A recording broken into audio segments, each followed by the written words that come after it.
2027 के यूपी विधानसभा चुनाव से पहले बीजेपी, समाजवादी पार्टी और कांग्रेस तो अभी तक एक्टिव मोड में ग्राउंड पर नजर आ रही थी, लेकिन अब बहुजन समाज पार्टी ने भी अपने मिशन 2027 का आगाज कर दिया है और इस बार कमान संभाली है बीएसपी सुप्रीमो मायावती के भतीजे आकाश आनंद ने। आकाश आनंद ने आज तकरीबन 2 साल 4 महीने बाद एक बार फिर चुनावी जनसभा की। आकाश के निशाने पर राहुल गांधी रहे, अखिलेश यादव रहे और बीजेपी पर भी आकाश आनंद ने हमला बोला। आज चर्चा इसी बात पर होगी कि क्या बीएसपी अब यूथ वोटर्स के सहारे 2027 में यूपी की सत्ता से जब वो बाहर हुई उसके 15 साल बाद वापसी का नया रास्ता तलाश रही है। अभिवादन स्वीकार करिए अनुभव शुक्ला का और आप देख रहे हैं news leader. BSP supremo Mayawati लगातार सोशल मीडिया पर एक्टिव हैं। कई बार वो सरकार से सवाल भी खड़े करती हैं, सवाल पूछती हैं, लेकिन उनका जो अंदाज है वो उतना आक्रामक नहीं होता है। उसमें कहीं ना कहीं सरकार को लेकर सलाह ज्यादा नजर आती है। बहुजन समाज पार्टी धीरे धीरे ग्राउंड पर काम 2027 के चुनावों के लिए कर रही है, पर वो उस तरह से दिखता नहीं है। हाँ, अब बीएसपी ने 2027 चुनाव के लिए अपने मिशन का आगाज कर दिया है। कमान संभाली है बीएसपी के नेशनल कोऑर्डिनेटर आकाश आनंद ने। आकाश आनंद ने आज हाथरस की सादाबाद विधानसभा सीट पर चुनावी जनसभा की। आकाश के निशाने पर राहुल गांधी रहे, अखिलेश यादव रहे और बीजेपी पर भी आकाश ने हमला बोला है। आकाश आज बिल्कुल बदले हुए अंदाज में शादाबाद की इस जनसभा में दिखाई दिए। आकाश ने राहुल गांधी और अखिलेश यादव को अंकल कहा। चुनावी मंच से आकाश ने कहा कि चाहे राहुल गांधी हो चाहे अखिलेश यादव हो, वो अंकल हैं क्योंकि उनकी उम्र 50 वर्ष के करीब है और आकाश आनंद ने कहा कि वो अभी महज 30 साल के हैं। ऐसे में ये बिल्कुल साफ है कि बीएसपी 2027 के विधानसभा चुनाव में जब यूपी में वोट मांगने के लिए उतरेगी तो उसका फोकस कहीं ना कहीं यूथ रहने वाला है, जेनजी रहने वाला है और इसीलिए आकाश आनंद अब यूथ को अपने साथ जोड़ने के लिए ज्यादा एक्टिव दिख रहे हैं। आकाश आनंद ने आज की जनसभा में जहां बीजेपी पर हमला बोला तो वहीं कांग्रेस और समाजवादी पार्टी को भी नहीं बख्शा। आकाश आनंद ने कहा कि बीजेपी दूसरे के कामों को अपना बताती है और दूसरे के कामों का ही फीता ज्यादातर काटा जा रहा है। एथेनॉल को लेकर आकाश आनंद ने सरकार पर हमला बोलते हुए कहा कि ये सरकार लोगों की गाड़ी में 110 रुपए लीटर का गन्ना डाल रही है जिससे कि लोगों की गाड़ियां खराब हो रही हैं। इतना ही नहीं, कानपुर और लखनऊ एक्सप्रेसवे की जो दुर्दशा हुई है आकाश ने अपने भाषण में उसका भी जिक्र किया। आकाश आनंद ने कहा कि बीजेपी के जो सांसद है उनके भाई ने ये एक्सप्रेसवे बनाया और उसका क्या हाल हुआ है ये किसी से छिपा नहीं है। दरअसल आकाश आनंद ने इससे पहले, आपको याद होगा, पिछले वर्ष लखनऊ में जो कार्यक्रम हुआ था वहां मंच संभाला था और अगर चुनावी कार्यक्रम की बात करें तो 2 साल 4 महीना पहले जब लोकसभा के चुनाव यूपी में हो रहे थे तब आकाश आनंद ने आखिरी बार कोई भी चुनावी मंच से भाषण दिया था।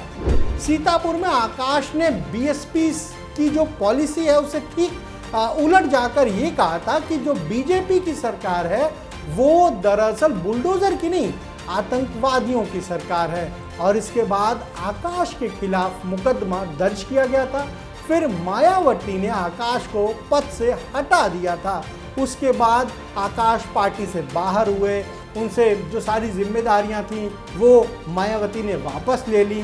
फिर दोबारा आकाश की एंट्री हुई पार्टी में। फिर कुछ दिनों के बाद एक बार फिर आकाश को तो पार्टी से ही हटा दिया गया और उन पर मायावती ने कहा कि अभी उनमें परिपक्वता नहीं है।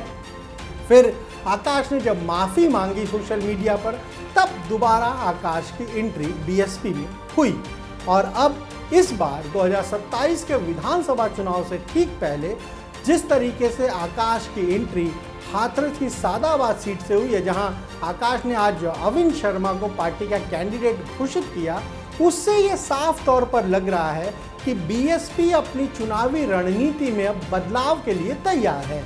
अब वो बदलाव किस तरीके का होगा, ये भी बहुत महत्वपूर्ण है। हालांकि कुछ दिन पहले आपने एक पोस्ट बीएसपी सुप्रीमो मायावती का देखा होगा, जिसमें ये साफ तौर पर लिखा था उन्होंने कि पार्टी के जो कैंडिडेट है उनका जो डिसीजन है, जो निर्णय है कि कौन चुनाव लड़ेगा, ये बीएसपी सुप्रीमो मायावती ही करती है।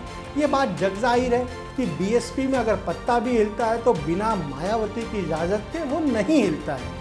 और उन्होंने अपने पोस्ट के जरिए ये बात साफ तौर पर सबको बताई भी, लेकिन कहीं ना कहीं उसके जरिए ये भी संदेश दिया कि अगर आकाश आनंद चुनावी जनसभाएं करेंगे, जगह जगह जाएंगे, तो उसके पीछे भी मायावती का ही निर्देश होगा। और एक और बात जो उन्होंने कही थी वो ये कहा था कि पार्टी के कैंडिडेट अभी भी पहले की तरह वही तय करेंगी, यानी किसी को भी इस मुगालते में रहने की ज़रूरत नहीं है कि चुनाव में उम्मीदवारों का सिलेक्शन वो करेंगे। वो काम तो बीएसपी सुप्रीमो मायावती ही करेंगी। पर इतना ज़रूर है कि ग्राउंड पर जाने की जिम्मेदारी अब आकाश आनंद को बीएसपी सुप्रीमो ने दी है। हर जगह जाकर विधानसभा चुनाव से पहले जनसभाएं करनी है, सरकार को घेरना है। समाजवादी पार्टी और कांग्रेस पर भी बीएसपी आक्रामक रहने वाली है। ये आकाश आनंद की आज की जो चुनावी जनसभा थी उससे बिल्कुल साफ हो गया है। मायावती सरकार में 2007 से 2012 खासतौर से जो काम हुए उसको भी अब लोगों के सामने बीएसपी के नेता लेकर जा रहे हैं। वो बता रहे हैं कि किस तरीके से जब बसपा की सरकार उत्तर प्रदेश में हुआ करती थी तो किस तरीके से हर तरफ अमन चैन कायम था, विकास के काम हुए हैं। लेकिन आकाश आनंद ने जो बात राहुल गांधी और अखिलेश यादव को लेकर कही है वो गौर करने वाली बात है। आकाश आनंद ने उन दोनों नेताओं को अपना अंकल बता दिया है और ये भी बता दिया कि वो उन्हें अंकल क्यों कह रहे हैं। वो इसलिए अंकल कह रहे हैं कि उनकी उम्र में 20 वर्ष का फासला है। आकाश आनंद 30 साल के हैं, राहुल गांधी 50 साल के हैं, अखिलेश भी लगभग उसी उम्र के हैं। इसलिए आकाश ने कहा कि वो उन्हें अपना अंकल कह रहे हैं। राहुल गांधी जो संविधान की किताब लेकर घूमते हैं उस पर भी आकाश आनंद ने निशाना साधा। आकाश आनंद ने साफ तौर पर कहा कि जो राहुल गांधी जो संविधान लेके घूमते हैं, अगर उस डायरी की उस किताब के पन्ने अगर पलट जाएं तो उसमें सारे पेज आपको खाली मिलेंगे। उन्होंने कहा कि कांग्रेस ये कहती है कि वो संविधान को मानने वाली है, लेकिन जहां जहां कांग्रेस की सरकार है, कांग्रेस की सरकार भी वही काम कर रही है जो बीजेपी की सरकार आज कर रही है। इसके जरिए आकाश आनंद ने खासतौर से जेनजी को ये मैसेज दिया है कि बीएसपी अब यूथ को, जेनजी को साथ लेकर चलेगी और ख़ास तौर से जंतर मंतर का जो प्रोटेस्ट हुआ उसको ही कहीं ना कहीं अब सभी सियासी दल उसे अपने अपने नज़रिए से देख रहे हैं। अगर हम जेनजी वोटर्स की बात करें तो 2027 के विधानसभा चुनाव में उनकी संख्या भी खासी प्रभावित करने वाली होगी। इसीलिए पॉलिटिकल पार्टियां अब ये सोच रही हैं कि किस तरीके से यूथ को अपने साथ, अपने पाले में लाया जाए। और बीएसपी के आज जब मिशन 2027 का आगाज़ हुआ है तो फोकस यूथ है, जेनजी है और आकाश आनंद के जरिए एक और कोशिश बीएसपी की है कि चंद्रशेखर आज़ाद जिस तरीके से लगातार अपनी पार्टी को बढ़ा रहे हैं, खासतौर से पश्चिमी उत्तर प्रदेश हो या फिर वो इलाके जहां पर एससी वोट अच्छी खासी संख्या में है, तो कैसे उसका काउंटर किया जाए। और इसीलिए आकाश आनंद अब पूरी तरह से एक्टिव नज़र आ रहे हैं।